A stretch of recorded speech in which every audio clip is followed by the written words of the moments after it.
Hello, welcome back to Line and Mouse Commentary. I'm Holland, and this is my best friend Tori. Hi. If you're new to our show, we rank various forms of entertainment by different categories out of a total score of 10, with only 2 points allowed for our personal taste.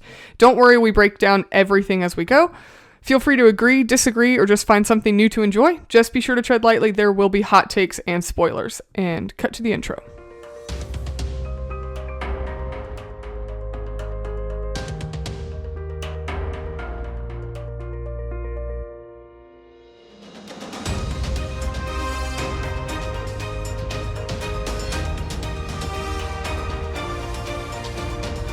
All right, so today, actually, it's my pick, but it's actually a fan/listener's request. We are reviewing Assassin's Creed 4 Black Flag, the video game. So one of our listeners reached out and asked us to review it, and we like to listen to you guys and review what you guys request. So if you have a request you want to put in for us, go ahead and you can connect with us on our socials, or we have email form-ish thing on our website, so be sure to check that out. So this is actually familiar to me. I have actually played through this game independently of this podcast review, but it is a bit blind to Tori. I played about a third of it when it released, and just never really finished it, but I have seen playthroughs of it, but I never dived like super deep in. So I would say I'm more blind to it than Holland. So I do have some background information if this is completely unfamiliar to you, but this is a video game released by Ubisoft in October of 2013. Development for the game actually started in 2011 by Ubisoft's 8 studios. They were around the world. They all worked independently on different elements, and they're actually accompanied by a band of developers of Far Cry 3 in developing this video game. So for you video game nerds, some interesting fun facts there. The game is available on PC, Wii U, PlayStation 4, PlayStation 3, Xbox 360, and Xbox One. I believe, if I'm not mistaken, it was released on all of those platforms at release in 2013.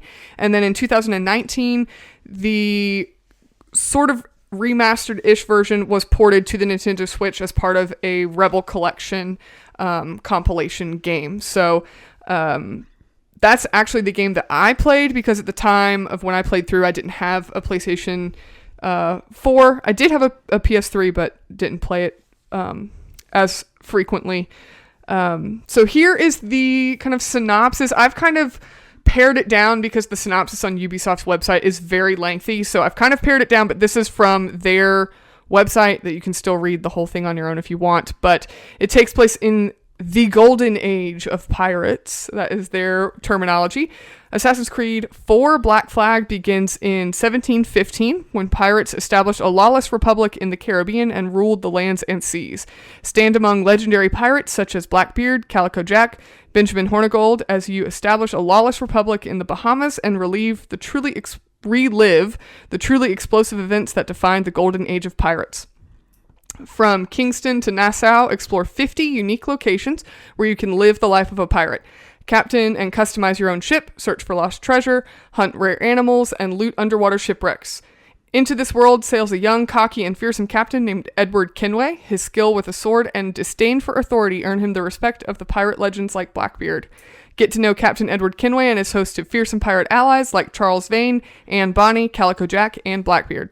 Take on pirate hunter Woodes Rogers, whose ruthlessness is surpassed only by his infamy as the bane of outlaw sailors. So there were multiple DLC content released with this game as well, including a single-player story expansion titled Freedom Cry, and the Kraken ship pack featuring elements to personalize the Jackdaw, which is the name of your ship, and additional single-player and multiplayer elements were released with this game as well. It received a lot of accolades, so I'm just going to go over a couple of those. It received Game of the Year nominations from media outlets GameSpot and the Inside Gaming Awards. It won the Spike VGX 2013 award for Best Action Adventure Game and the GameSpot Awards for PS4 Game of the Year and Xbox One Game of the Year. It also won for character design and costume design at the 13th Annual National Academy of Video Game Trade Reviewers Awards.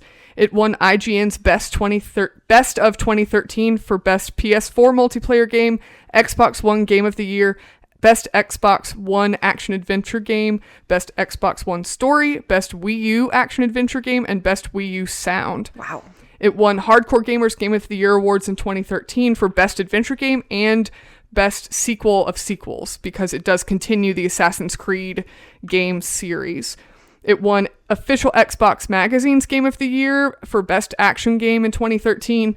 It won at the 32nd Golden Joystick Awards Best Visual Design, and Ubisoft Montreal, that spearheaded the development, won Studio of the Year, and it also won Best Audio. Goodness, so wow. It's an extremely popular game. A lot of people consider this game as the most popular version of the Assassin's Creed franchise, and clearly it's won a lot of pretty significant awards. Good for them. So, sorry that was a bit winded, but that's some background of the game. And so, Tori, if you want to, you can go ahead and kick us into the first category. Okay, cool. So for video games, our first category is character, story, and world. And we allot a possible 2 points for this. I'm giving it 1.5 points. I think that this is a very solid game. Assassin's Creed is a series that I admittedly do not know deeply, but I know a good bit of like surface level stuff. I know the names of quite a few of the assassins that you play as over the series. I kind of know how some of them connect. I have seen gameplay and playthroughs of some of these games, but I would not consider myself by any means an expert on Assassin's Creed. However, in prepping for this, I wanted to make sure, because I know that these games are very story focused and character driven, and I wanted to make sure that I gave proper attention to truly understanding the story of Black Flag. And I found it to be a very good and balanced story with multiple elements, and I'll talk about some of those elements. I found it kind of interesting that, like, in the very, very beginning of the game, you find out that the initial goal of Edward is he wants like an elevation of status. He has this conversation with his wife, and she's basically saying, like, we don't need anything. We have everything that we need. And he sort of makes it a point to her that, like, that's not the point. I understand that we have what we need, but we don't have what I want. And he kind of makes that like his entire focus is he wants this elevation of status. He knows what's possible to get out there, and that's what he craves. So that's what he goes to get. I find it funny that because he's so focused on like elevation of societal status, that as the beginning of the story continues to kind of set up, he goes from privateer, which was a higher social standing, straight into pirate as soon as privateering became outlawed. And he was like, but he at that point had become so used to and enjoyed the lifestyle that privateering had offered him that it seemed weird to me that his initial goal, elevation of status, no longer mattered to him. It didn't matter to him, his status in society, because he had found what he enjoyed doing. So even just right off the bat, we're given a character here. And I think that it's very interesting to have characters that you play as that have very layered human traits given to you. I think a lot of video games in particular, they give you the player character, and the player character is purposely left sort of blank. And I understand the reason for that. The reason for that is because you want to see yourself as the player character. So you project, pieces of yourself and your personality and choices into the character you're playing as. With Assassin's Creed, that's not the case. You're given well thought out characters who have moments where they change their mind, they change their focus, they change their goal, depending on whatever element. And I think that can be refreshing, especially for a game such as this, which is it hinges on the fact that the story is told well. If you have a main character that's boring, it's hard to tell an interesting story involving them. And sure, you have other secondary characters that help make that, and I'll talk about some of those. But I appreciated the fact that right off the bat, we are shown that this is a man who can be kind of contradictory to himself. He says he wants something and then realizes that it may not be as important to him as he thought.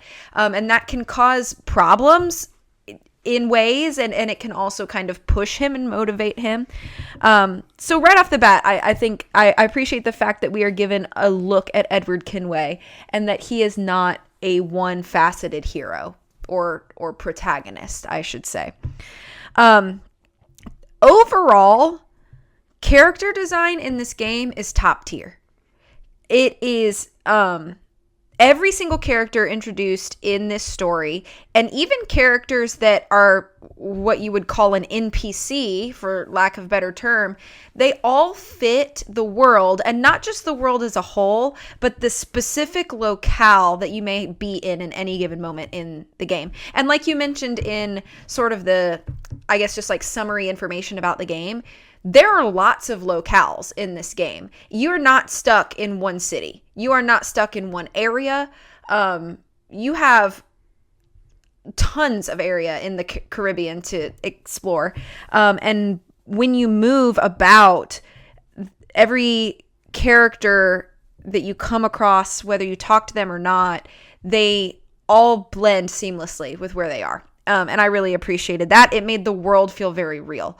And sure, these are all based on real life locations. But sometimes you're playing a game and it really just feels like you're playing a game. And in the case of this, I think it helps to have almost like that suspension of disbelief in a video game. It feels very cinematic in ways that are way easier to do when you're watching something like a movie or a TV show. I think that a really interesting point in the story. So you meet as Edward, you're introduced to James Kidd, who becomes a very important character in the story.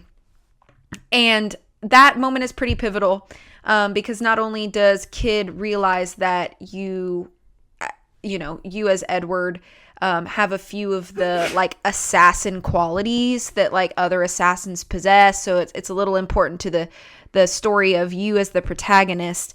But there's a moment in the story where Kidd introduces Edward to the Brotherhood of the West Indies.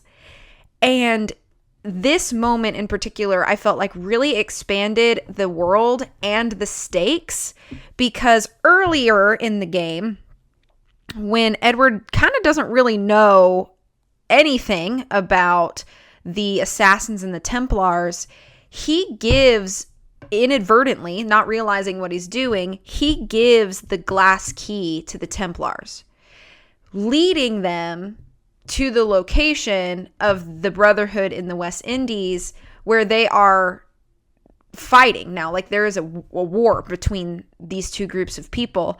So for Edward to now be informed of the consequences of his earlier actions and realizing, and he realizes early on in the game, I don't want to say that this is the moment he realizes the Templars are kind of bad dudes, but realizing that the choice he made earlier is now affecting what's happening to him now, and he has an opportunity to step in and fix it. I think that that's like a really important moment where everything sort of shifts. And I think it's harder to find moments like that in video games. But because the storytelling in this series is so cinematic, it's just like a really nice pacing moment. And everything just kind of shifts right there. Another moment that I felt like, and I'm sorry, I'm condensing a lot. This game is not a short game. Like this is not going, you're not going to beat this in 5 hours. So I am condensing a lot. Otherwise, I'm going to be sitting here talking for hours and hours and hours. So I'm skipping over a lot, but just know that there are lots of story elements that I'm not touching. And if you want full disclosure of the entire story of Assassin's Creed 4, there are a ton of YouTubers that have made very, very excellent videos that we kind of watched as a refresher before we did this podcast. So yeah. absolutely. There's a lot of resources out there too. So I just wanted to say that, like, I'm not trying to condense the entire story to you. There's just no way for me to do that and still get through all of the topics. But I want to talk about specific moments. There's another specific moment later on. So when you initially meet Blackbeard, it's as in like a foe. He's a rival character to you in the beginning. And then things shift between Blackbeard and Edward Kenway.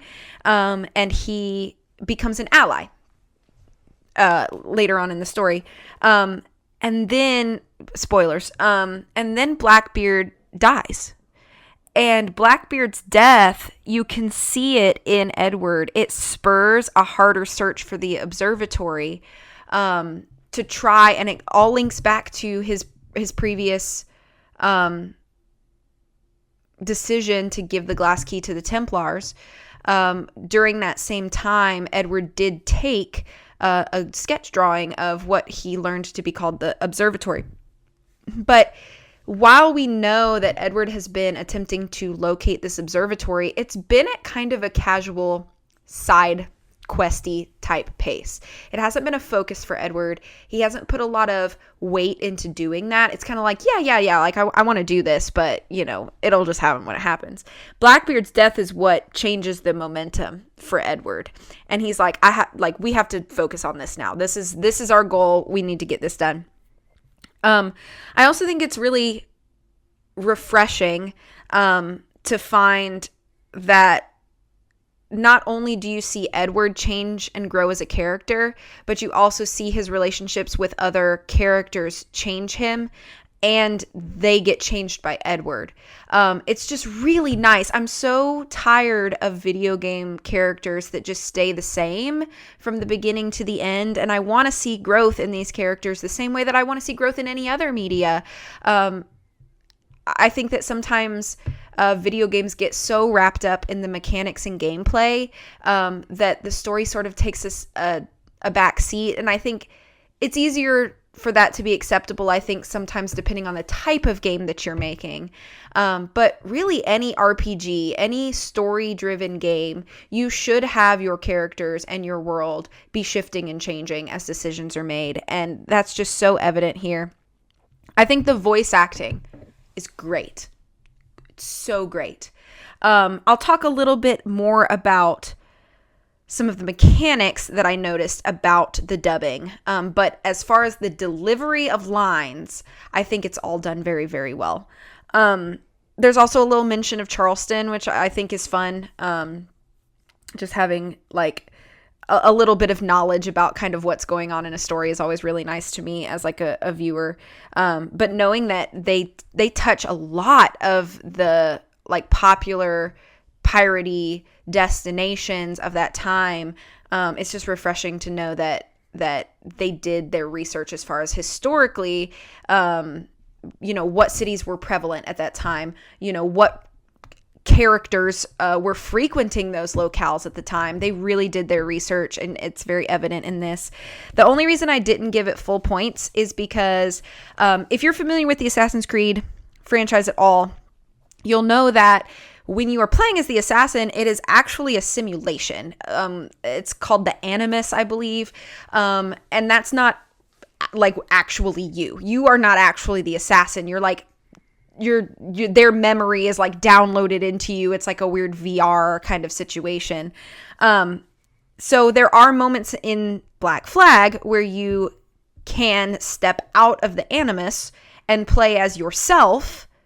And to be 100% honest with you, that stuff is boring as heck. It's boring. You're telling me that I could be playing 24/7 as a really cool pirate in the golden age of piracy, and yet here I am running around an office trying to like hack into computers? No, that's boring. I don't give a flip about that. So all of that stuff. And I know that I'm probably going to get some Assassin's Creed fans that come after me like, what do you mean? Those things are like important for the connection of the entire series. And like, don't you know the parallels between the company and the Templars? And like, okay. I'm not denying those things. I'm just saying, relatively, they're boring. The pirate stuff is cool and not boring. And the not pirate stuff, is boring, and it feels weirdly sterile. Does that make sense? I don't know what other word to use for that, but it's like it almost feels like, I don't know. It's like very like drab hospital settings, and like, I don't know. It's kind of depressing when you're not playing as a pirate. So I just want to be a pirate the whole time. That's it. So 1.5 points out of 2 for me. Yeah, no, I agree with a lot of the points you made. For my rating of the character, story, and world category, I also gave it 1.5 points out of 2.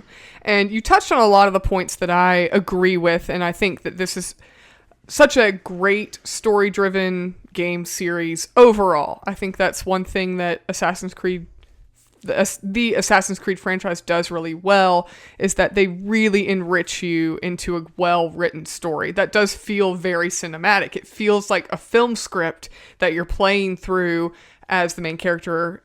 It just happens to be a video game. So yeah, I really enjoy the development and the depth that they give Edward Kenway as your protagonist and the first player character that you're playing as. And I also think the characters that you're interacting with and meeting along the way, it's just great that you're meeting these real life pirates, these historical figures, and these people that really did live, and they tried to be as historically accurate as possible in creating these characters and bringing these characters to life. I do think where this game really shines, though, is the world building of this game. I think that is absolutely just massively impressive. At the time, this was the largest Assassin's Creed game. I think it may, well, I shouldn't speak too soon because I have not researched this, but it is still advertised as, if not the biggest, one of the biggest worlds of the Assassin's Creed franchises. The way that the world is presented to you as well is it's the sea. So your means of travel is a ship, because you're a pirate, and so you're sailing your ship around the Caribbean, and you can dock and get off at all these different islands. And so that just makes it feel so much more immersive, instead of you progressing through the game and your character, just the cutscene kind of fades out, and then you spawn into a new island, or you spawn into a new location. They have you actually get on your boat and sail to the next location where you're supposed to go. It's just fully immersive. It's like, no, you've got to sail there. And guess what? You might meet some bounty hunters on the way, or you might have a ship that you want to shoot down, and you need to look through your telescope your spyglass in order to see what you want to do and what kind of plunder you could loot from these people. And so even in traveling from point A to point B in the story development, there are piratey things to do along the way. And I debated whether this kind of falls into mechanics or into the world building. And I really think it fits more into the world building, although the technical aspects of it, I think, are also done very well. So I'm going to mention them now, but I also did take into the way that the mechanics in each of these different side quest activities, if you will, the mechanics of them, I think, are also done very well. And it would be so easy for a game to develop all these extra activities and for the controls in half of them to just be really clunky or just half-heartedly done. So in avoiding redundancy, I'm not going to mention them again in the mechanics, but that also affected the way the mechanics work in this, affected my scoring in that section as well. So in addition to running around on land, which, fun fact, in researching for this podcast, I found out 60% of this game is on land. 40% of it is at sea. That's a lot. Is a lot. It's a lot. And it's a really good balance, though, I think. If you're going to be a pirate, you're going to spend a whole lot of time at sea sailing from island to island. These are not all of the extra activities. These are just the ones I thought of. But in addition to running around and performing general Assassin's Creed duties and hand-to-hand combat and things like that, sneaking around and beating up bad guys and stealing things, you're sailing your ship. You can plunder other ships. You can find hidden treasure on other islands that are uninhabited. There's literally no reason to go there unless you want to try and see if there's treasure there. There are ways you can upgrade your ship. Can't you dive for treasure in a lot of... I'm getting there. Oh, sorry. Yes. My bad. That's okay. Yes, you can. You can upgrade your ship with various activities. You can upgrade your hideout that you get and it holds all of your collectibles that you collect along the way. You can buy multiple different kinds of weapons. You can wield multiple kinds of weapons. You can recruit other assassins to come help you out, and you can send them on contracted missions and gain other experience points or treasures or money, things like that. There's diving, like you just mentioned. You can swim underwater with a diving bell and swim through different passages and trails. It's sort of trails, but if you played it, you kind of know what I'm talking about. To find different secret hidden items and things like that. There's harpooning. You can if you see a whale, you can go harpooning. If you are on land, you can hunt pretty much any animal you see. With any of the spoils of your hunting efforts, you can craft different things to customize your weapons or how many bullets you can carry, things like that. And then in addition to just sailing your ship around, there's forts that you can fight with your ship. So they're on land and you're in your ship and you're shooting cannons back and forth and taking over ships. And then you have to get off of your ship onto the fort and run around and kill the leader of the fort. And now it becomes part of your pirate crew, not your crew, but like your territory. It's part of your alliance. And so just all of these aspects are side quests. You don't really have to do any of them to complete the story of the game. But along the way, you can encounter all of these things as you go and complete them if you want to. And it just makes the game as a whole more immersive because there's plenty of piratey activities for you to do. And you can try and, attain goals of collectibles and collectability and getting more achievements and stuff like that. Or you can just ignore all of those and just play for the story. But I think it just helps build the world and make it so immersive and it feels like a world that's lived in instead of that, like the sea is just not to knock any other game, but like in The Legend of Zelda: The Wind Waker, the sea is really just a place to get from point A to point B. There's not a lot of things to do along the way when you're sailing. You're kind of just sailing across an open sea. But in Assassin's Creed Black Flag, you're sailing across a sea that has thousands of things that you can do along the way. There's like a ghost ship you can find. There's bounty hunters that can chase you. There's other ships you can plunder. There's just so much to do. It just really immerses you into the world. I do think story-wise, there is kind of a flaw with this though. And I think it kind of fits into this category, maybe the mechanics, but I really think it fits into the story because the world and the game is so big and there's so much of these other activities you can do and all these side quests and all this other achievements you can do. If you do these, if you take the time and really immerse yourself in the game as a whole, you can kind of forget what the story of the game is. There's just so much. There's so much you can do. And I found that in my playthrough, I would, want to go see what's under this diving bell and want to go hunt this whale. And, I want to upgrade my pouch. So I got to go find all these animals and hunt them down and, do this assassin's contract. And by the time I actually got back to the regular story, I didn't really remember what the heck was going on. With the observatory and finding the sage and all of those things, it's like, I don't remember who these people are, but I know that guy's Blackbeard. So, but I don't remember what we talked about because that was 4 hours ago. Yeah. Of gameplay. However, I do think that the story arc of Edward versus the Templars is actually less interesting than the story arc of them trying to band together this new pirate republic. I think that story is actually more interesting and more engaging because it's something that's a little more immediate, if you will. Whereas the Templar and your battle against the Templars is kind of this really grand, way zoomed out plot. And Edward doesn't fully understand the impact of all of this. I mean, technically, the observatory, you could spy on anybody. And it's well, what do pirates really care about that? That's big, global, worldwide problems. And all we care about is we just want to be sailing as pirates and not have anybody mess with us. And it's not like Edward had any previous knowledge of the Templars or the Assassins. Everything that he learns is told to him. by somebody else. Right. So I think that, and I don't think that's a negative. I don't think it's a negative, and it didn't deduct points because of it. But in my playthrough, I'm like, I don't really care about the Templars in this game. This really feels, and I did see a review of this game, and I mean, I guess I'll kind of touch on it now. This game really feels more like a pirate game than an Assassin's Creed game. And I don't think that's a negative, and I don't think that's necessarily a positive. If you're wanting an very Assassin's Creed style game, this might not be the game for you, but I think that as a pirate game, it just does such a good job of building that world and immersing you with these characters and compelling you, pulling you into this story. I also did take off half a point because I completely agree. All of the Abstergo stuff is just awful. I think it's all the way to atrociously horrible.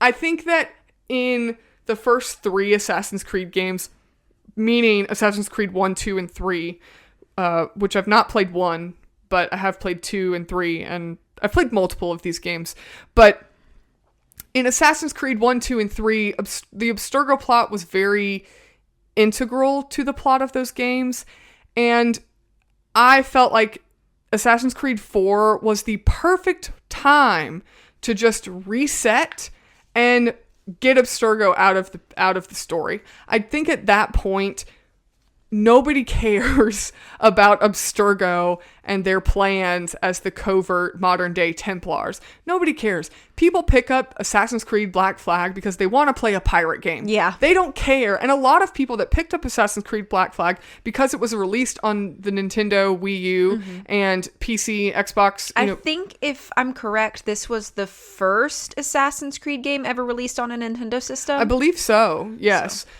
So you had a huge audience that you've never had before willing to pick up an Assassin's Creed game for the first time. They don't even know who Abstergo is, let alone do they care. I think most of the people that picked up Assassin's Creed Black Flag did so because they wanted to play a pirate game, not because they wanted to figure, what's Abstergo up to? I don't think anybody actually had that thought. So I think even having that in this game is completely unnecessary. And if like you said, if Assassin's Creed purists want to come at me, go ahead and comment on our Instagram page, and maybe we can get some engagement points or something for that. But I honestly, I think it's ridiculous. And anytime Assassin's Creed games pull out the Abstergo stuff, I'm just trying to click through it as fast as possible. And for that reason, I only gave it 1.5 points out of 2. Okay, so next category is mechanics. So this is like the actual gameplay part. Out of 2 possible points, I gave this another 1.5 points. A lot of the things that you mentioned, I actually considered more into the mechanics, like all the side questy things. One thing I think is actually a positive about this game, while I don't disagree with your point about some of the there's so many side things that you can do that it can make the actual like main story feel harder to follow because you've put so many other things like as your focus. But one thing about the niceness of this kind of game is that you can play it however you want. If you don't want to be doing all these side things until like toward the end, or like, you've beaten the main plot and now you're just being a pirate king or whatever, like that's cool. But if you want to play it as slow as you want to because you want to savor the experience and make it feel as full as possible, you can do that too. It doesn't really matter. Like, you have full choice. I am the kind of person that the more linear a game, the more comfortable I feel. Open world stuff kind of intimidates and overwhelms me at times. So I play games like differently than Holland would in this situation. For me, I'm like, I want to get through the story and like focus on all of that. Not to say that I'm going to neglect any side things on the way, but like my focus is the story. Like, that's my story. And Holland, not to say that she ignores the story by any means, but you may be sitting over there like, yes, I, like you mentioned, like I want to explore all these things for hours and then I'll wander back to the story. So you have that choice. And I think that any game that gives the player control like that's ultimately a positive. I also think that it's nice that the combat, hand-to-hand combat and weaponry combat kind of seems again, I'm coming from not an expert of the series, but that part seems pretty typical of the series. But I think they mix it up really nicely by throwing in ship combat. I know that I have seen on multiple platforms that some ship combat does feel a little bit clunky and not as smooth as the typical hand-to-hand or weaponry combat that is more prevalent in the series. And so I understand that that's probably not a mechanic that they had fleshed out quite as much or smoothed out quite as much, but I do think it's nice that they include it because it is a mix-up to the mechanics that makes sense in the context of the world and story. If you're gonna be a pirate on a pirate ship battles make sense. So I'm glad that they included that. And just the driving of a ship as a means of transportation is pretty entertaining. Like, it's fun to just, you're just zooming or not, casually going, whatever. And you're in 1715, you're zooming. Yeah, you're zooming. So I just think that that's nice. Other like Assassin's Creed games, things like horseback riding is very prevalent in the series. And so I just look at the ship as like, okay, this is the method of transportation that makes sense for you in this game. When you're on the sea, of course. Stealth elements are also a staple of the series. And I think that this game does, seamlessly includes those. Those are not missing. So if you are a fan of the Assassin's Creed series, but maybe haven't played Black Flag and now you're thinking, oh crud, this is just a pirate game. Those elements are still all present. They have, they make sense in the story when you need to use them. They're used in side quests. Like all of those things are still there. So don't worry about that. I appreciate the fact that you upgrade your ship like you upgrade yourself. And things like, collecting new weapons, upgrading those things, upgrading your ship, those are all, again, choices that you make, not required, but just more things that you can do. I like the fact that DLC was included for games like this. I also really applaud how many platforms this game is available on. Some, video game purists, I think, I've talked to have said things to me like, the best games are games that are exclusive to a console. And I don't necessarily agree with that. Do I think there are fantastic games that are exclusive? Of course, I'm a Nintendo fangirl. Mario ain't on Sony. Like, I get it. There are certain things that are just going to be, exclusive to a platform, and I understand that. But I like the accessibility, like you mentioned, of this game. It didn't matter if you were Microsoft, Sony, or Nintendo. This game was a choice for you. Or a PC player. I see all of you PC players out there. If you want to play a good pirate game, this is available to you too. And so I appreciate the fact that it doesn't really matter like where you may gravitate toward. This is still something available. One thing I wanted to talk about real briefly, this is really my last note, is in prepping for this, I stumbled upon a video. This was an official video that, Ubisoft had approved, where, and I wish I remembered the man's name. I could look it up if anybody asks, but there was a video that came out and it was used in the promotion of this game, and a weapons expert and a historian whose specialty was the golden age of piracy, like the pirate renaissance or whatever you call it. And he talked about the weaponry in Black Flag and how it was incredibly accurate. And he talks about how really pirates being the theme for an Assassin's Creed game makes perfect sense, because he said, as an assassin or as a fan of the Assassin's Creed series, you're already going to be used to multiple kinds of weapons. Hand-to-hand combat, small weapons, guns, he's like, you're going to have a wide array at your disposal. And he said, and pirates did too.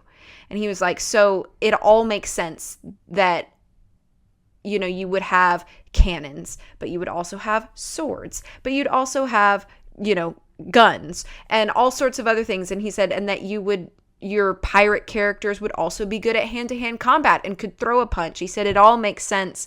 And I appreciated that they would take the time to make sure that not only do your characters fit your world, but so do all of your weapons, and how your character uses that weapons is all accurate as far as time-wise, period accurate. So I really appreciated that as well. I also think that because this game does have so many choices in regards to open world versus linear gameplay, it leaves room for a high replayability value, which I always think is a good thing. I get very attached to pieces of media. Part of the reason why we have this podcast is because of that. So if there's a game that I like, I'm going to want to play it again, or again and again and again. So I think any game that lends itself a high replayability value is a positive. So all of that to say, 1.5 points out of 2. The only reason I really didn't give it full points is because I do think that some of the battles, especially like ship battles, do have a level of difficultness that could get frustrating as a player, and detract from the immersion because you are having to replay something maybe more times than you'd like. And I think that's kind of just like, that's going to be kind of a normal with any sort of game like this, is there are going to be like level curves that are hard to overcome. But I think anytime that something is generally frustrating for fans in reviews, could be a negative. And that's why I didn't give it a full 2 points. Okay. So I gave it 1.5 points for mechanics as well. That's what you gave it? Mm-hmm. Yep. So same score. So like all of those kind of side questy things, I kind of factored into the mechanics and the story, so I'm not going to rehash all of that. Yeah, the multiple play styles and the way that you can play through this game however you want. It's very, very open world. And especially at the time that this game was released, and even more so now, open world games are nothing new. Like, it's not a new concept, but I think this game does such a good job of having open world gameplay that doesn't ever feel so overwhelming that you're not accomplishing anything for the story, or open world in name only, and that there's actually nothing to do except you can kind of walk around and look at stuff. So I think that it's a great balance of that, what people want in an open world style game. The kind of pros and cons, like I mentioned before, about 60% of this game is on land and 40% of it requires you to be in your ship at sea. And that can be a positive or a negative depending on how you like to play games. Some people probably would not enjoy this game because of how much there is to do on your ship. And the mechanics of the ship battles, it's surprisingly good for a 2013 released game. But if you've never played an Assassin's Creed game and you picked it up to play it today, it might be a little clunky with the mechanics of the ship navigation and the battles and firing your cannons and bracing and things like that. There's a lot that happens, and there's a lot of different, buttons you have to push and a certain way you have to be facing for your weapons to work. And it can be a little difficult and a bit of a learning curve. And the same goes with the hand-to-hand combat. I personally didn't have a problem with it because this was one of the first Assassin's Creed games that I picked up and played. I played 3 first and then 4, and then I went back and played all the Ezio games. But it is more streamlined if you've played the older games, but if you've only played the newer games, it's a little awkward. The way that you can block, and then you can punch, and then you can counter punch, and then you can, use your smoke bombs. And I mean, there's a whole lot that you can do, which is great. You have a ton of options. You can figure out what style you like. You can play the way you want to play it. You know, if you want to use mostly ranged weapons, then you can do that. If you want to do really close up hand-to-hand combat, you can. If you want to, you know, sneak around and just assassinate people, you can. It's very versatile, but it is a lot to learn in a very short amount of time. And if you're the kind of gamer that isn't really big on complex button maneuvers, I say complex very loosely, but, you know, everybody's level of gameplay and ability is different. So it can feel a little awkward when you're playing it, because a lot of the controls that this game uses have been in a way streamlined to different button controls in later games. Like, for example, I'm trying not to get too in the weeds here, but like, for example, where Assassin's Creed Black Flag may have you hit, you know, 2 buttons with your thumb for 2 controls, newer games may have you use your trigger fingers instead. And so the gameplay may just feel a little more smooth if you're used to playing older games, but it may feel really clunky if you're used to playing newer games. So at the point of where Assassin's Creed Black Flag sits now in today's gaming industry, the mechanics could feel awkward if you have never played an Assassin's Creed game before, but if you're playing through the library chronologically, it's exceptional. It's a great improvement of previous games. So I know that sounds a little convoluted, but it's tough because we're reviewing a game that is now over 10 years old, which is crazy when you think about it. But in the context of where it fell right in release, I think it did well with exactly, what it had. Exactly. But, you know, to be fully transparent, if you're playing newer games now, some of the mechanics doesn't hold up as well now compared to, you know, maybe some other games. But I think overall, the mechanics hold up pretty well. One of the things that I really like is I believe, if I'm not misremembering, you do have difficulty options. You can change difficulty levels of the game, which is nice. You can, kind of like in the Assassin's Creed game franchise, when you die, you desynchronize is the word they use, because you're out of sync with the simulation that you're in, and so that's essentially dying. But you desynchronize, and then your restart point, that's a big thing for me in games like this, that where the gameplay is, there isn't really a stopping and starting point while you play. You play through the game, you're doing a mission, and you have no idea where a checkpoint is. And then the next thing you know, you die, and you're like, oh my gosh, do I have to start this entire thing all the way from the beginning? And most of the time, no, there is a checkpoint hidden in there, but it doesn't feel super, super obvious. And so I like that the game can be very forgiving if you're trying to retry a mission over and over and over again. And I like that aspect of it, but it never feels like it's babying you through the game. With the combat and not as much of the hand-to-hand combat, but in the ship combat, and one thing that Assassin's Creed is really well known for is kind of your quote-unquote your parkour abilities when you're running around and climbing on roofs and running on, you know, wires and ropes and things like that. In this game, while I played through it, I noticed there were quite a few times where I would think my character is aiming towards a specific point, and it may be like a thin little rope that I'm trying to run across from one rooftop to another rooftop, and I think my character is going to run on that rope, but instead he just runs off the roof. So there are points of this game in the mechanics where the targeting of that would happen in kind of the parkour aspect, and then also it would happen in the ship when you think you're aiming your guns a certain way, and then you have to use your broadside cannons, the cannons coming off the side of the ship. You think you're aiming in a certain location, and you shoot the cannons, and it turns out you're not even aiming where you think the ship is aiming. So that targeting aspect of the mechanics is not as smooth as you would think it would be.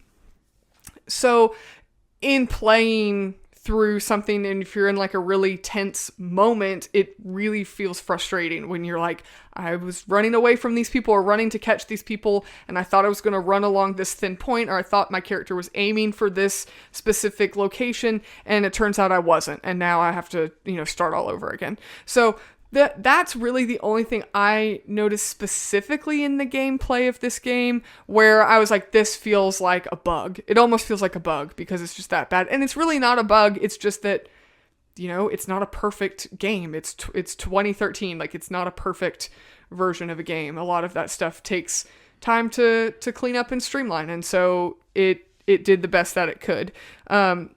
So for that reason, and the fact that in the awful Abstergo outside the simulation section, the controls on that part of the game are, I think they're terrible. You're in a first person view and you use the 2 control sticks to move forward and back, and then the other one you use to turn. And so you're just like walking around, but you don't have a body. It's just like you're looking like a camera at the wall. And it's just, I hate controls like that because it's not really first person. Yeah. It's like this awkward camera maneuver. And it's like, we just played this beautiful game with these beautiful controls, and now I'm back to like, the little maze game that came on Windows computers like way back in the day. It's literally feels like you're controlling one of those. And it's just like, I feel like we just stepped back in time. Yeah. So for that reason, I couldn't give it full points, but overall, for the vast amount of different things that you do in this game, the controls are pretty great. So, and mechanics and controls overall are pretty great. So 1.5 out of 2 for me. Okay. So the third category is aesthetics. So out of 2 points, I gave this full 2 points. I think this is a beautiful game. The visual style of this game is more cohesive than a lot of movies, I think. The cinematography is so good that it genuinely feels movie-like. It breaks the sort of traditional video game feeling. Now, I didn't take any points off for this, but I do want to address this because I feel like people could come at me. I understand that the character models could be a little better. We got stiff hair on some people, whatever. But I'm putting this in the context of the year it came out. And I think they did pretty dang good for that time frame. And I'm not gonna bust them down for this at this point. I think the score and the sound mixing is a really good means of increasing immersion.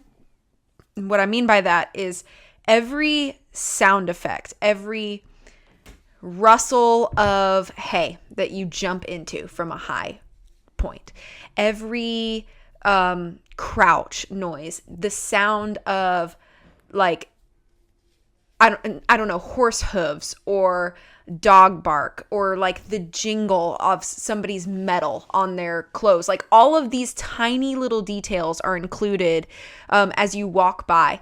I love that the sound changes as you approach people and walk away, as though you truly are getting closer and farther away from people. All of that stuff was taken into consideration, and I think it's just really great to make the world feel real, and also to make the characters feel more real. The color palettes that they use, absolutely beautiful. I love that they truly use the like very correct lighting depending on time of day, and how it will sort of properly bathe a landscape depending on the time of day, and also weather effects. If any weather effects come into play in this game, those are all taken into consideration as well. Let's just talk about I know this might seem silly, but I felt like this was the best category to put this in. But like the outfits of these characters, so cool. Everybody looks great. The fashion is incredible. I really enjoyed looking at everybody. I know that sounds really weird, but I'm like, wow, that outfit's super cool. Wonder where you got those boots, And like, I know it sounds silly, but it's just little things like this that they all sound very small, but when you add them all up together, it really just makes the game not just immersive. We've already talked about this, and not only fun to play, we've talked about that in mechanic, but nice to look at. And so when you have all of those three elements that we've talked about now up to this point, it's just given to you in a nice little package. A gift can be good without wrapping it in pretty paper, but then when you wrap it in pretty paper, it just kind of elevates the experience, and that's what's happening here in this game. I think the mood and editing of a lot of the cinematic sequences is also really good and should be noted. A lot of the editing, I think, increases any emotional points. I didn't include this in story because even though it's an important part and I enjoyed it, but the part where Mary Read ends up dying and Edward carries her out of the prison that she's in, that's a very emotionally heavy part of the story, and I think Edward says something along the lines of I've lost my closest friend at this point. But the way that whole sequence is edited and delivered increases that emotional weight. And I think it's very easy to not think about the fact that editing is storytelling, but it really is, because bad editing can just kill a moment. And this is truly edited like a movie, like a pristinely crafted movie scene. So I really liked that. One thing that I did notice, again, I didn't take off any points of this, but I did think it was a little bit funny to mention, is that while the voice acting is very good, I talked about that in characters, sometimes they didn't perfectly line up with mouth movement. And so you'll be watching somebody talk and it's just slightly off, and it just kind of made their mouths look a little goofy. So I don't know if that was due to maybe a line being edited after animation had already been sort of crafted, or if it just didn't lay quite right. It could be any number of elements. And it wasn't so much that I felt like it was distracting, but it was enough that I felt like it was noticeable if you were looking at the mouth. And I'm the kind of person that for some reason I can process what somebody's saying better if I watch their mouth. And that's true of even animated characters sometimes. So if I'm looking at somebody talking and I watch their mouth, I feel like I can, it sticks in the brain a little bit better. So that's why I think I noticed it, is because I did that in a lot of these scenes. But overall, I think the aesthetics is really, really strong, and I couldn't really find anything that I felt was worth taking off points for. So 2 out of 2 points for me for aesthetics. Okay.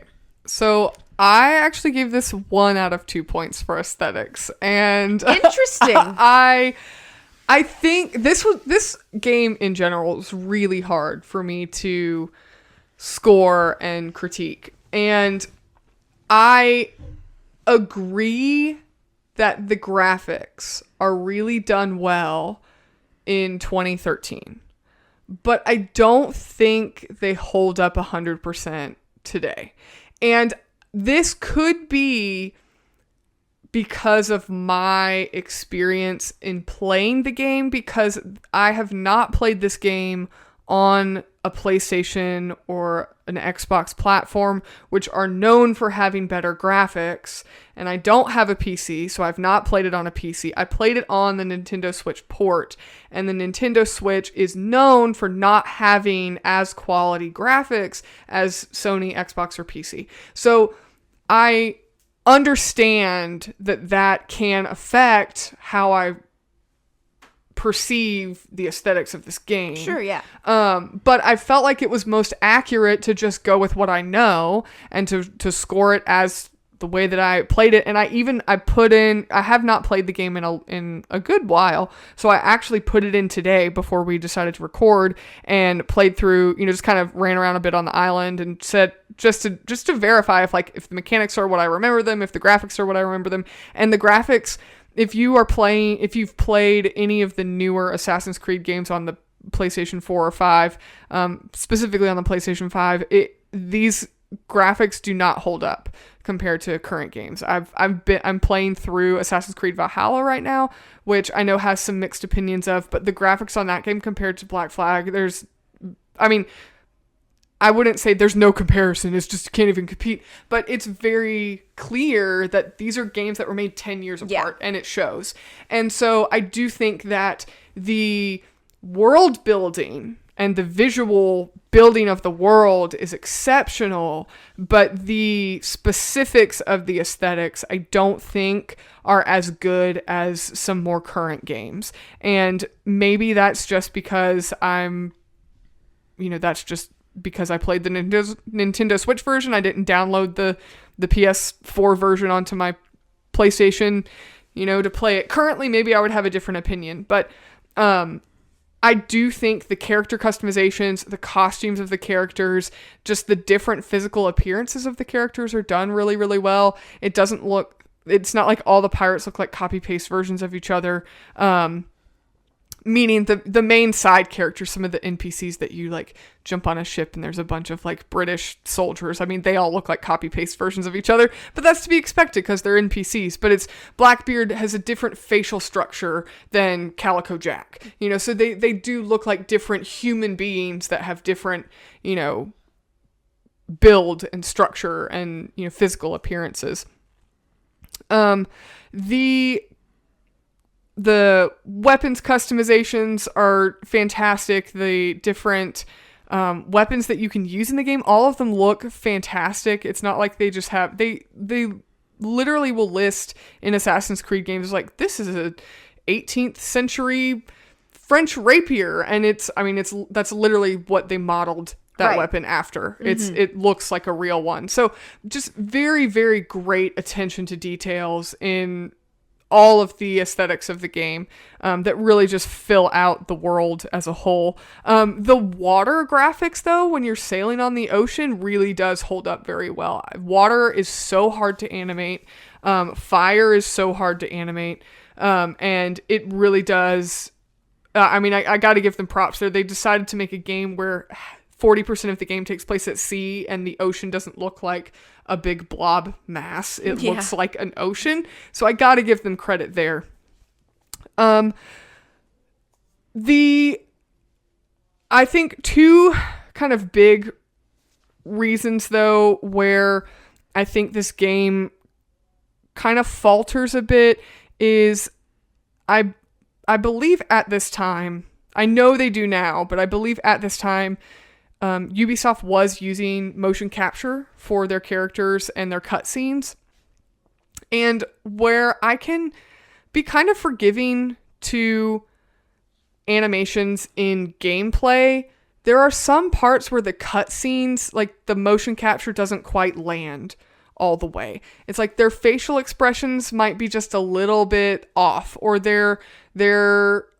the way that their mouths move doesn't look quite natural.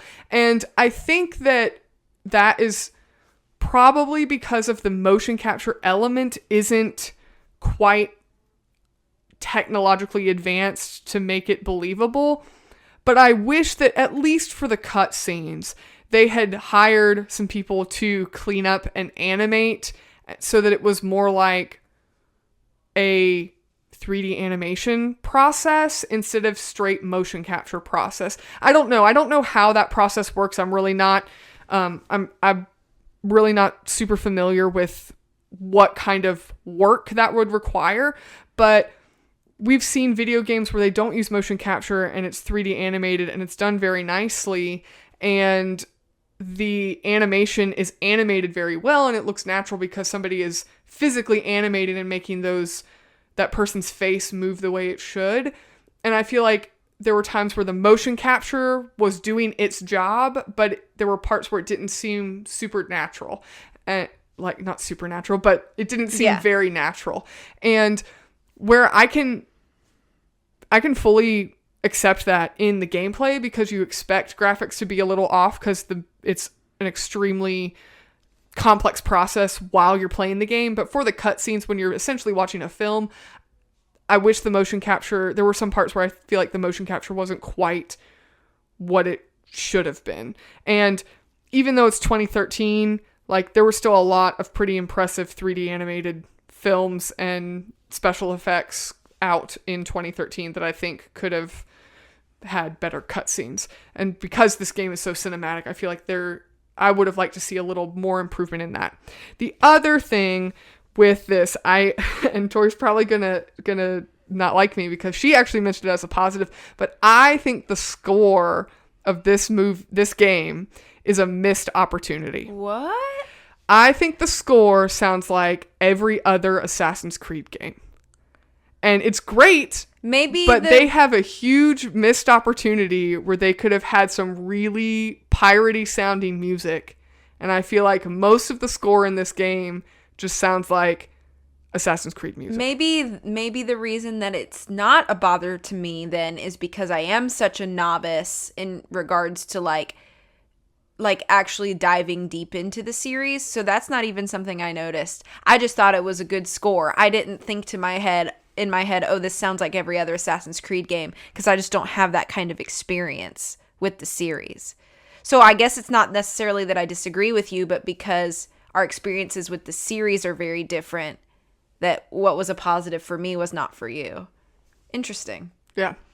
So I just think that you had the perfect opportunity to like not rip off like Pirates of the Caribbean or anything, but like you had the opportunity to at least have some parts of score that sounded like piratey-esque, like with maybe like, you know, like Celtic influence or something, you know, like in the movie Treasure Planet, how there's just moments of that movie soundtrack where you hear like a tin whistle, or you hear an accordion, or you hear a violin. And those are instruments that were played by pirates in the time. And I feel like I would have liked to hear some score that had those elements added into it. And most of the score, although it's done very well, I will admit it's very good.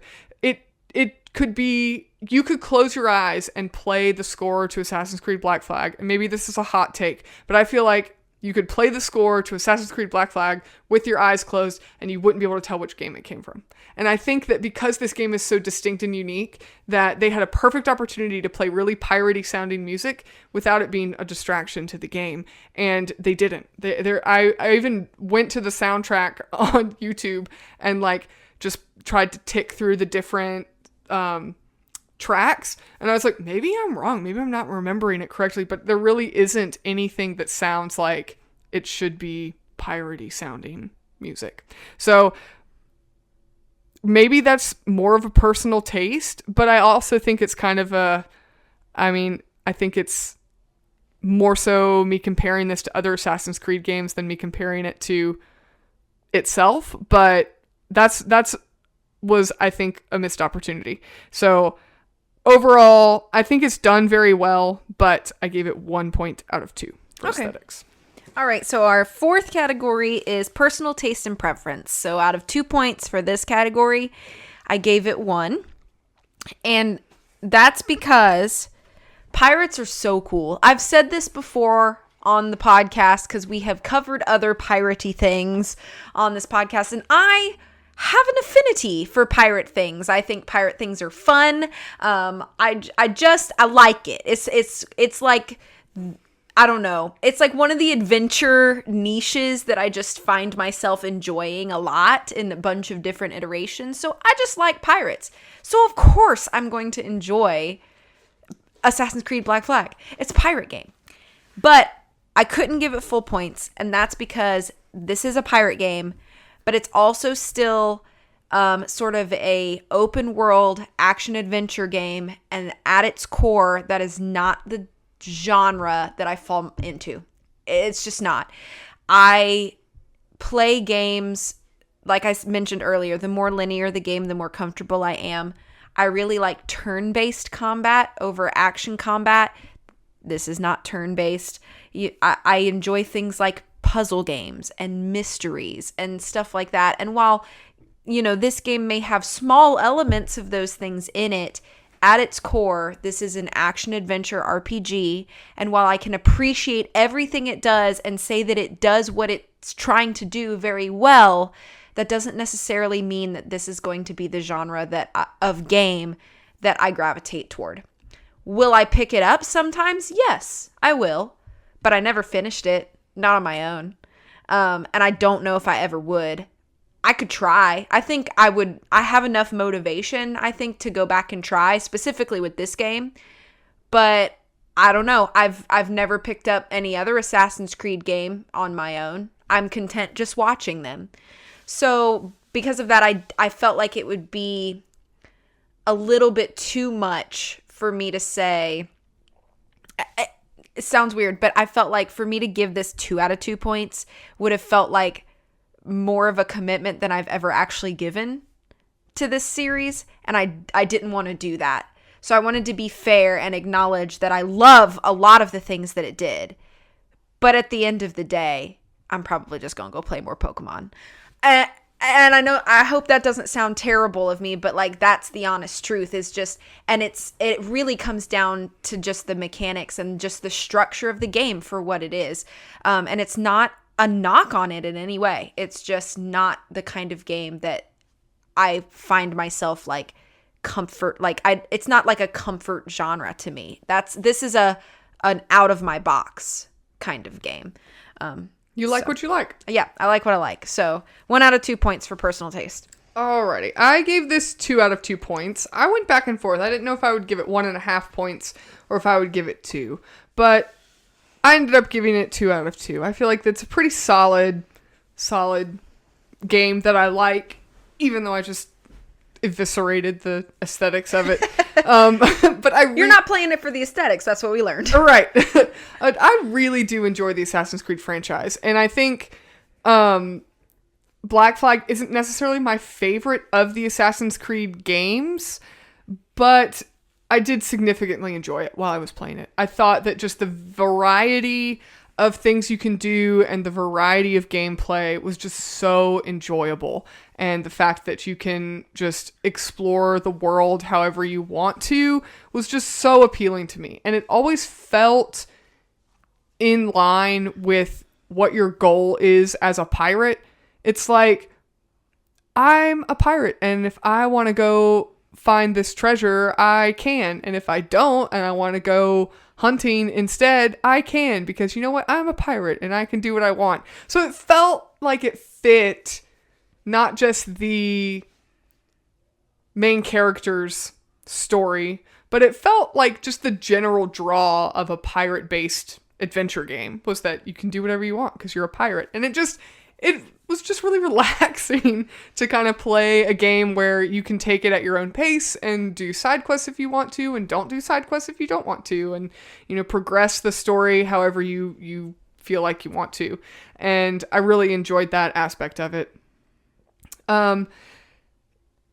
This probably, one thing that is kind of, one reason I thought about, you know, maybe I shouldn't give it full 2 out of 2 points is because this game is so big, and the way that I play through these games, I try and complete as much as I can of the game, like, as I go. So, like, for example, if you know anything about Assassin's Creed, you can, you know, unlock all of the viewpoints in a region, but you don't necessarily need to go to all of the viewpoints to progress the story. Like, I'm going to all of those before I get to the next point. And so, like, I like to complete as much as I can along the way.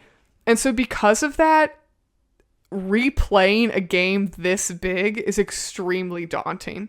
Like, I don't know if I would want to go back and start from zero and, like, play through the whole game again, because there's just so much of it to do. I mean, it would take hours and hours and hours.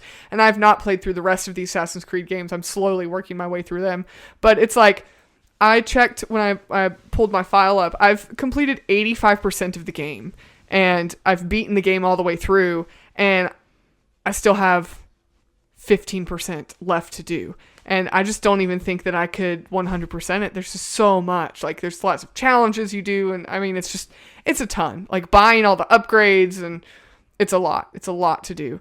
But I did really enjoy it, and it was a great vibe. Like, while you're playing it, I think I would recommend it if you haven't played an Assassin's Creed game and you want to try one out. Although I would advise, we do have a family-friendly podcast, but this game is not family-friendly. It is rated M for mature. It's pretty violent. But I even liked that the violence wasn't in my opinion, it wasn't gory. It was just very violent. And the language is rated M. So I would just, if you're of the appropriate age and maturity level, then, and you haven't played an Assassin's Creed game and you'd like to try one, I would recommend this game to anybody that hasn't tried it. It would probably make my top 15 favorite games, not my top 10, but maybe 15, 20 games. So yeah, 2 out of 2. Okay. And then our final category is creativity. We normally only have 1 point in most categories, but for video games, we actually allot for 2 points for creativity. So I gave it 1.5 points. I think that this game overall is incredibly creative. And pirates is a perfect theme for a series like Assassin's Creed. I agree with the weapons expert of the video that I saw where he said, these two things kind of go together. Assassins and pirates just make sense to kind of blend. And I think that because of that, it was almost like, I don't want to use the word whimsy because I don't think that's appropriate. But like, I think it's just like a fun kind of element to toss in to a game series that focuses on assassins, so kind of making that piratey is very neat, and I think that it's appreciated, and I think for somebody like me who this is the only Assassin's Creed game I've ever played, I think part of that is because I was like, ooh, cool, pirate game. Like you said, earlier, the accessibility, I think, is very wide for this because not only was it available on so many different platforms, but, people even not familiar with the series may still pick it up because, pirates are cool and pirates are fun. And, you want to play a cool pirate game? Let's give this one a shot. And was the case for me. I wanted to give it a shot, so I did. I also think that it's very evident that for Ubisoft as a developer, this was a pretty milestone game. Look at all the accolades that you read off at the beginning of this. And I think that's to be noted. And Ubisoft should be proud of that, especially for the fact that fans of Assassin's Creed are still talking about how this game is a fan favorite. I have seen in so many different resources, rankings, review guides, you name it, people talk about how solid this game is, even still today in the series. And the series has 12 or 13 games now in its, I don't remember. It has a lot. Yeah, it has quite a few. So and a lot of spin-offs. So it's hard I don't remember off the top of my head, but it has quite a few main series. And I think it has like 9-ish main series. No, more than that. Definitely has more than that. And then it has a ton of spin-off games. Yeah, so knowing that the franchise is now so wide, just in and of its own, and people are still talking about this one, I think is to be commended. The reason that I didn't give it full points is because I think mechanically, while it did everything it did well, and I talked well about the mechanics, creatively, did it do anything particularly unusual? I don't really think so. All of the combat elements are kind of the same. The new thing was the ship combat, but was that new overall in the scope of like video games? Maybe not. I would think so. I would think it is. Do you? Yeah. I guess I just don't see it as like different enough mechanically to... I would say having ship combat and exploration in the same like facet of the game. So like, sure, there's probably plenty of games that use ship combat and like you sail a ship around or drive a ship around, but it's like you've cut to this scene where this level where now you're on a ship and you have to beat the bad guys, and then when you beat the bad guys, it fades to black and you go away and you're not on the ship anymore. Or you're gonna sail on a ship like the Wind Waker, and that's extremely small scale, and you have one cannon maybe if you need it, but for the most part you're sailing over open sea and you're not really doing much of anything. And I would think that for Assassin's Creed there technically was ship things in Assassin's Creed 3, but it wasn't anywhere like you use your ship to explore an open world gameplay and you use it for combat. So for combat and exploration, I would say for the ship gameplay, I mean, it's pretty unique, and to have the quality that this is, maybe video game experts that are listening would say that I'm wrong, but I don't know of any game that incorporated like old world pirate ship gameplay integrated it fully into their game, where you can get on your ship anytime you want, you can sail wherever you want, you can encounter whoever you want, and also have combat on your ship. So it's not just like, oh, we're going to get on the ship, fade to black, oh, fade in, we appear at our new location. We're actually on a ship, sailing, firing multiple weapons, upgrading multiple weapons, picking how we're fighting our combat, fighting ship to ship combat, fighting ship to fort combat.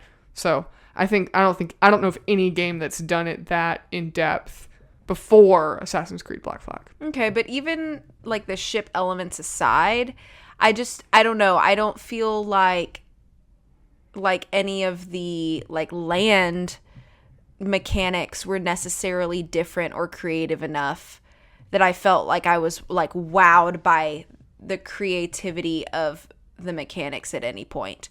And while I think the story is very good and very solid, it didn't do anything necessarily super unpredictable. I did forget, and when I was prepping for this, I had forgotten a story plot, and I was like, oh crud, I can't believe I forgot that.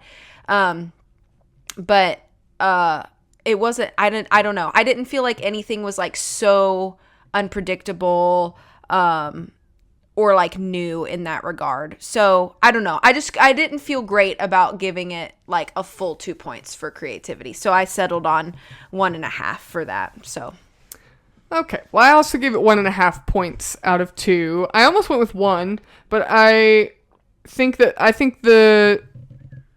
like I said, I mean, Pirates of the Caribbean, the movie, came out in 2003. And so then in the 10 years that pirates were huge, what other pirate game can you think of that's been successful? So 10 years of a pirate craze with Pirates of the Caribbean franchise reigniting pirate fandom. And I personally can't name a single successful pirate game in a 10-year time span before Black Flag or since. Yeah. I mean, here we are 20 years past Pirates of the Caribbean craze, and there's not a single mainstream successful pirate video game other than Assassin's Creed Black Flag. Yeah, I think some adventure games may have elements of piracy or pirates as characters, but yeah, I can't think of any like pirate focused. Yeah. Or there are games that may have pirates in them, but I mean. You're not playing as one. That's what I mean. It's not a historically based pirate game. True. So that's one of the biggest reasons that I gave it the points that I did. It's in my opinion, and of my knowledge, it's the only pirate game that's been done right since pirates have reemerged into the public eye. So now we're going 20 years, which makes me feel really old. Isn't that crazy?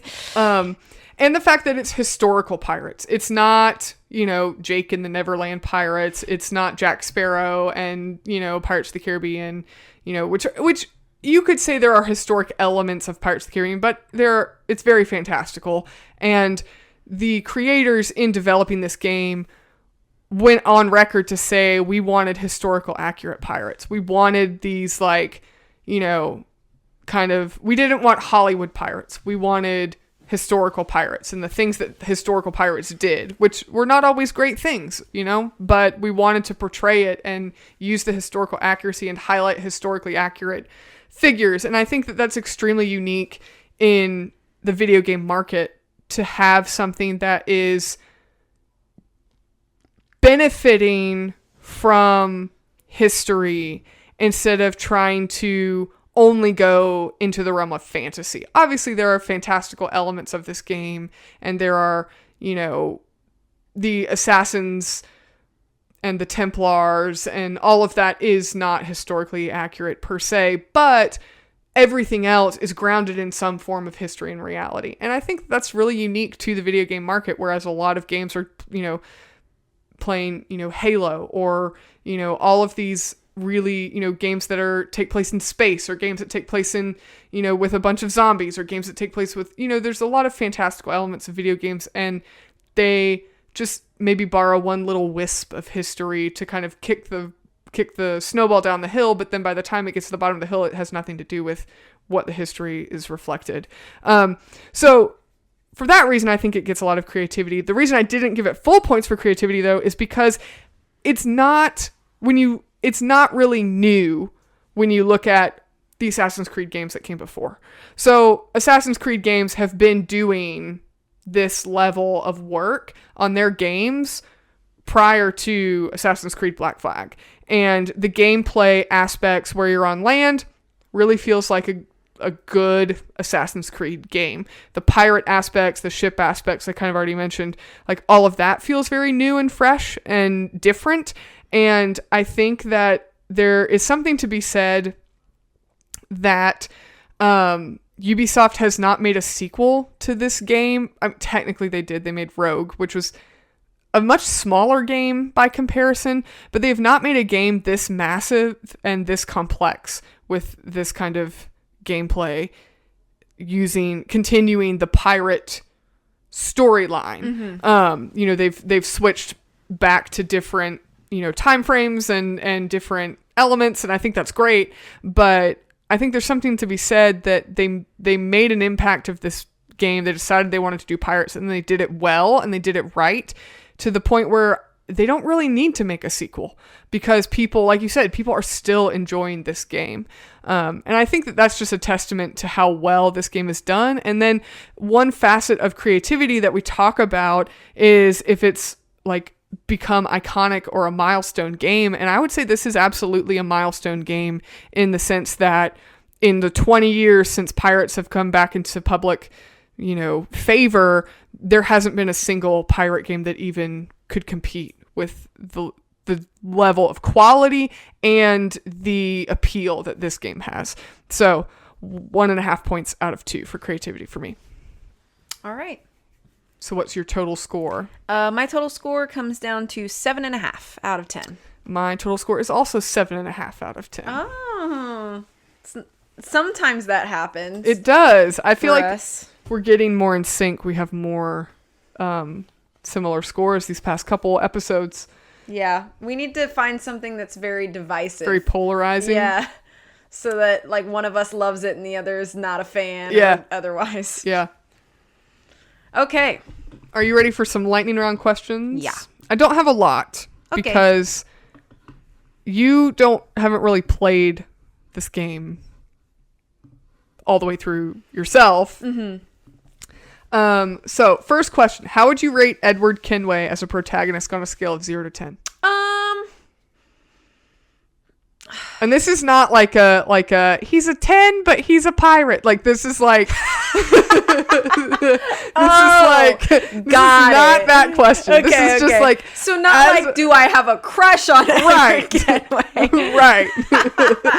Thanks for the clarification. Well, people, that's like the trend now. It's like, he's a 10, but his red flag is that he's a pirate. Right. So I didn't want you to rate him like on a scale of 0 to 10. It's not where I was thinking, but no, but our listeners probably were, and I don't want them to be confused.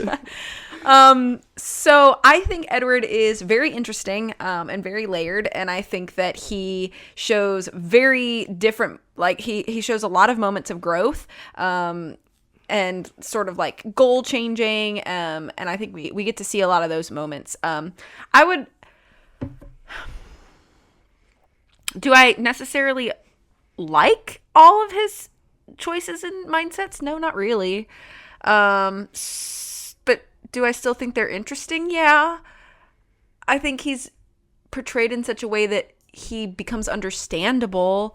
Maybe I'm thought processing out loud a lot right here. I don't know. I'd say maybe like a 7-ish. Yeah, I think he's pretty good. Yeah. But yeah, I don't know. I think I could like him more. Yeah. So, what about you? I think he's like a 5. Okay. I think he's like a 5 out of 10. I just think that, Assassin's Creed games are really story driven, and I think that his story, like, from his standpoint, is just kind of middle of the road. Like, it's not great. It's not bad by any means. But it's like, I think he's kind of flat when you think of, like, some of the other characters in Assassin's Creed and you hear their backstory. Maybe it's because he doesn't really have a tragic backstory. And so you don't get empathy for him right off the bat. You're like, this dude just, like, left his wife because he wanted glory. Like, he's kind of a dirtbag. Like, you know, maybe that's why. But whereas, you know, some of the other characters have, like, really interesting family dynamics and that, like, you learn about that before something happens and it builds their character. And so maybe I just think he's just kind of, he's okay. So I would probably give him like a 5. Okay, that's fair. That's fine. Question 2, do you have a favorite side character? I think a lot of the side characters are pretty solid, but I really like that Anne Bonny ends up quartermaster for Edward, and I just think that's really fun and cool. So I'm gonna say Anne Bonny. It's a good answer. I can't remember. I didn't like dig into all the characters before, like in prepping for the podcast, so I don't remember a lot about all of them. I like the guy that's your quartermaster before Anne Bonny. Do you remember his name? I don't. Should I look it up? He's like he's Haitian, I think. He's from Haiti. I mean, you don't really know anything about him, but he seems like a cool dude. Oh, Adewale? Yes. Yeah. That guy. I like him. He's cool.